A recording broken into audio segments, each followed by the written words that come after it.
Hello guys, magluto tayo ng mani. Paninda natin. Yan. Magandang umaga sa inyong lahat. Mag-video na naman tayo ngayon. Video na naman. Magluto tayo ng mani. Tinda natin. Maganda ang para kita yung niluto nating mani. Saan natin ilagay yung ating kamera para makita ang mani na niluto natin.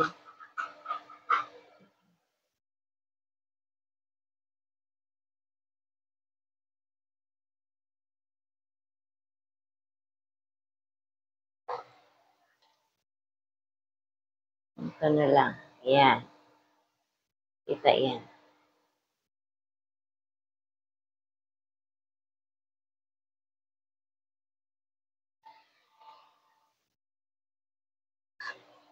Kemon. Painitin muna natin ang ating kawali. Tayo ay magluto ng hubad na mani. Sinangag na hubad na mani. Ang lutuin natin ngayon. Guys.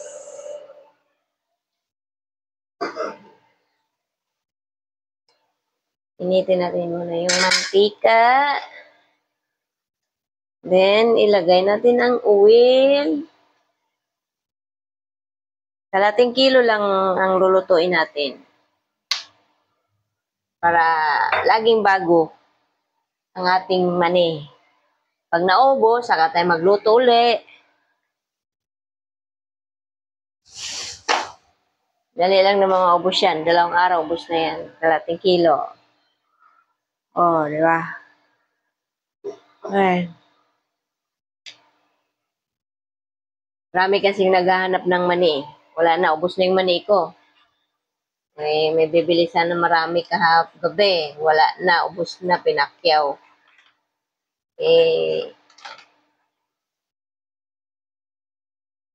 Ito yung traditional na hindi natin maiwan-iwanan kahit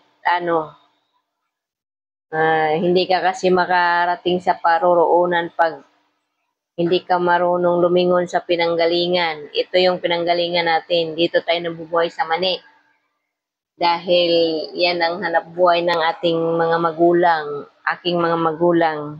Noon, yan kami kumukuha ang pambiling bigas, ulam, sa pagbibinta ng mani at saka suman.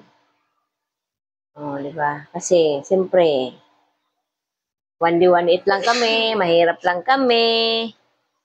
Pag hindi magkayod ang magulang ko, hindi magtinda ng mani, hindi kami makakain, hindi kami makabiling bigas. Yan. Kahit okay pa rin yan. Kaya, hinahanap-hanap natin. Ganon, buhay. Diba? Kahit nasa paroroonan na tayo, hindi pa rin natin nakakalimutan yung mga mga iniwan ng ating mga magulang, yung mga traditional, at saka mga nila, buhay nila. Diba? Hindi lahat ng mahirap nagluluto ng mani. Diba? At naitira ka, kung gusto mo magluto ng mani, pwede. Wala namang imposible yun eh. Sa'yo naman yun eh. Ikaw mamili ng sarili mong buhay. Diba? Pwede kang, kahit mayaman ka na, pera ka na, pwedeng mamuhay ng simple, diba? Tahimik, malayo sa mga gulo, malayo sa mga marites, diba? Ganun yun. Ah, ano, mapira ka man o wala, ganun pa rin ang buhay. Hindi ka dapat magbago. Hindi dapat baguhin yung ugali mo, yung pagkatao mo sa pera, di ba? Dahil ang pera, parang papel lang yan. Ano lang yan siya, yung instrumento lang yan. Para, nung araw nga palit kalakal lang, hindi uso ang pera. Pag magtinda ka ng isda, pwede mo palitan ng bigas, pwede mo palitan ng saging. Kasi, yun change product. Kahit walang pera. Kasi nung araw, wala pang pera, hindi pa uso ang pera, ganun Ganun ang mga tao nung araw. Pag ikaw ay mangingisda, siyempre, hindi naman pwedeng ikaw lang kakain ng puro isda lang kainin mo. Siyempre, bibili ka rin bigas. Wala kang pera pambiling bigas. Bibili ka na, so ang gagawin mo, ilako mo yung isda mo, papalitan mo ng bigas. Nung araw, ganun O kaya, marami kang saging. Gusto mo naman ng isda. Pag may dumaang naglalako isda, yung isda niya, papalitan mo ng saging. Yung nagtitindang isda, kasi wala siyang bigas, wala siyang saging. Pag uwi niya, may dala na siya saging. Di ba? Sasaingin niya saging, partner niya sa isda. Ganun lang yung change product lang. Yung pagpalit-palit lang yung produkto nila. Kasi, kaya lang ginawa ang pera kasi para maging magaan ang lahat, lalo na pag maramihan, di ba? Hindi naman pwedeng isda, buong isang banyerang isda, palitan mo ng maraming bigas din. Di ba? Ang bigat-bigat naman bitbitin nun, di ba? Saka masisira.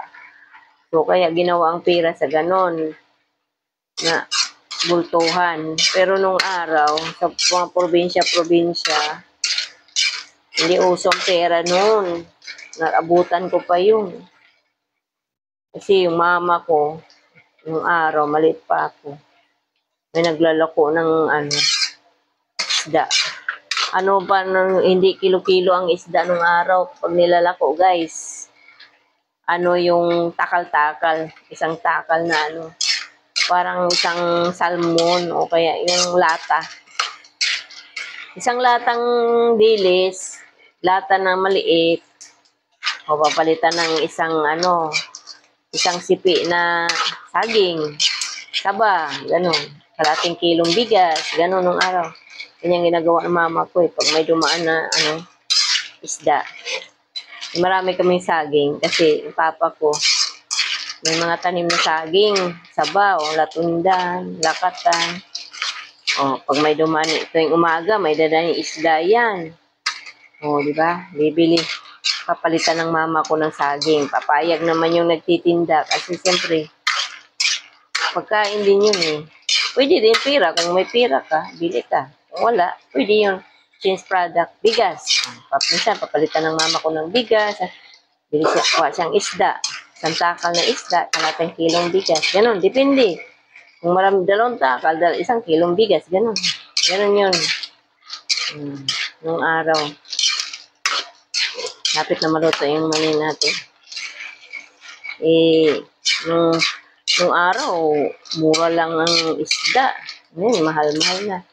Yung dilis nung araw, pag may dumaan, naglalako, ito yung umaga, pwede kang bumili 10 piso, isang takal na isang basong dilis, 10 piso. Kikilawin mo na yun, gawin mong kinilaw, di ba? Ulam na. Lagyan mo maraming sili, sold na, di ba? Kaya tamban nung araw. Makabili ka ng 20 pesos, 20, isang kilo na nung araw. Napakamura ang isda nung araw. Frisco pa. Galing talaga sa kakukuha lang galing sa dagat. Ngayon bilasa na karamihan bilasa. Pero mayroon pa rin frisco pag bandang probinsya, malapit sa dagat. Yan pa rin naglalako. Hindi mo na kailangan pumuntang palengke. Marami pa rin naglalako. Kaya nung umuwi ako sa Mindanao, guys, naku, yung kapatid ko, yung bahay ng kapatid ko, tabing dagat. Naku, tuwing umaga, daling araw, ayan na yung mga bangka ng mga mangingisda. Ano na, anuhan na sila, kasabay bayin na. Yun, pwede ka nang umano doon, manghingi ng isda. Ang ginawa ng kapatid ko, kasi kakilala lang niya yung yung may mga bangka. Ang ginawa ng kapatid ko, nanghingi lang siya ng isda, binigyan siya ng isda. Ayun, priskong-prisko pa, galing pa sa laod talaga. Bagong huli. Tapos sinabawan namin, ang tamis ng sabaw, sarap. Alam mo lang lagay namin nun eh.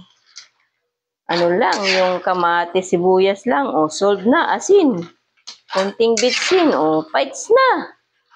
Tapos bahaw, kanin, lamig, Kahit mainit, bagong saing, mas masarap, di ba? Solve na. Solve na ang agahan mo, patanghalian. Pero ang dami binigay sa kanya, ng ano lang yung tawag nila, yung managbo. Managbo ka doon sa mga mangingisda na, bagong dating galing sa laod. Daming kuha nila ng mga isda, yung tamban, yung alumahan, o kaya yung galunggong, o kaya iba-ibang klaseng isda. Kung ano yung makuha nila sa pupot, yun. Minsan kasi, anuhan pa nila yan, pipilian pa nila, lilinisan nila. Kung ano yung ibibinta nila. Tapos, di ba, iba-iba kasi ang makukuha sa pupot. Ngayon, yung mga iba-ibang isda, papamigay sa kapitbahay yung kung sino yung lalapit doon, mga kakilala, tagbo. Ayan. Kaya kung may pira ka, 50 o kaya 20, ang dami mo nang mauwing isda, Baka 2 kilo pa. Di ba? Solve na. Solve na yung mo, ulam mo. Sa halagang ganun lang, di ba? Gabi. Sa probinsya, hindi mahirap ang ulam doon. Lalo na pag malapit ka sa dagat. Kasi, punta ka lang sa baybayin, dami mga shell doon. Kaya, yun nga, mga isda, mura lang. Diba? Ang mahirap sa probinsya, pera. Kasi, mahirap ang trabaho doon. Mura lang kasi ang sahod ng mga doon, mga nagtatrabaho. Diba? Ika guys sa Manila, ito yung secret ingredients natin, chili powder. Kaya sumarap yung natin, mani, diba? Chili garlic powder yan. Kaya sa probinsya, mahirap ang pera. Kaya sa pagkain, madali lang hanapin. Maraming mahanap sa pagkain. Bigas, ulam, palit product lang. Trabaho talaga na yung trabaho na para yung araw-araw na trabaho na kikita ka ng pera para makapagpaaral ka sa mga anak mo. Mahirap talaga yun kasi mura lang ang sahod doon. Di kaya, tapos ang mahal ng mga tuition pa, college, di ba? Kaya dito sa Maynila, maraming trabaho dito, malaki sahod. So, makapagpaaral ka ng anak, di ba? Yung pinanood kong ng mga senator, sabi niyang mga senator, bakit daw, maliit lang ang sahod sa probinsya. Samantalang sa Maynila, malaki ang sahod ng manggagawa, kagaya ng construction. Ang sahod daw sa probinsya sa construction, maliit lang. Sa Maynila, malaki. Pero, parehas lang ang trabaho, mabigat pa rin, di ba? Sabi ng senator, anong pinagkaiba doon? Magaan ba ang trabaho sa probinsya na construction? Mas mabigat sa Manila, kaya mas mahal ang sahod dito sa Manila, di ba? Dapat gawin nilang patas kasi kawawa naman yung parehas lang nagpagod, parehas nagbuhat. Kung anong binuhat ng nasa probinsya, ganun din yung binuhat ng Ganon din yung binuhat ng nasa Maynila. Tapos pagdating sa sahod, lugi ang sa probinsya, unfair yun. Ang sa probinsya, ang sahod ng libur, 200 lang. Sa Maynila, 400. O, di ba? Lugi, di ba? Tapos, bakal din binubuhat nila dito. Bakal din binubuhat doon. Parehas lang kasing bigat. Parehas nagpagod, di ba? Parehas ng oras, di ba?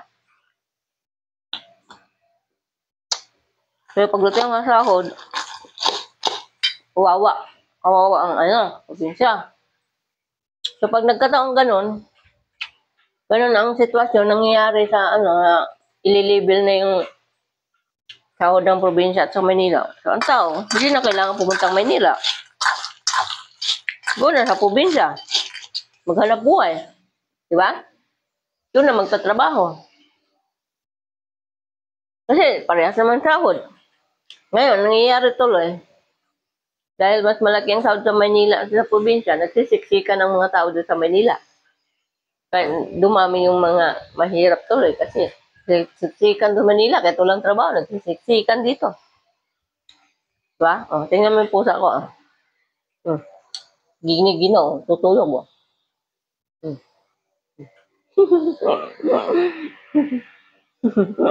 Tulog si Padungdong. Padungdong! Upo si mama dyan. Alis na.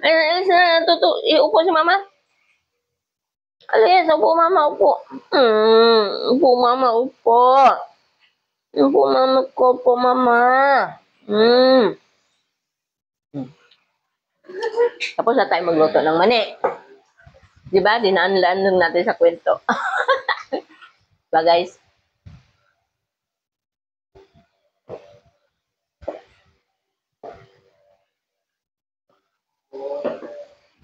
Okay guys, thank you for watching my video.